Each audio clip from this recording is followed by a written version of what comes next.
میں نہیں کہتا، میرے نبی محترم محمد عربی صلی اللہ علیہ وسلم فرماتے ہیں جو اچھی طرح وضو کرتا ہے، اچھی طرح نماز پڑھتا ہے، مسجد میں آ کر کے جماعت سے پڑھتا ہے تو نماز اس حال میں رخصت ہوتی ہے، خرجت بیضاء، چمکدار، روشن، دعا دیتے ہوئے اور کیا کہتے ہوئے، جا جیسے تو نے میری حفاظت فرمائی ایسے اللہ تیری حفاظت فرمائے۔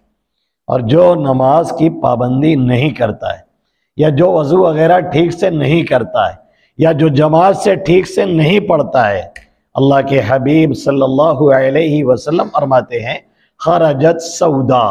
سیاہ بن کر کے وہ نکل کر کے جاتی ہے اور بددعا دیتے ہوئے جاتی ہے کہ جا اللہ تجھے ایسے ہی رسوا کر دے، اللہ تیرے چہرے کو ایسے ہی سیاہ کر دے جیسے تو نے مجھے سیاہ کر کے بھیجا ہے اور برباد کر کے بھیجا ہے۔ تو حقیقت یہ ہے کہ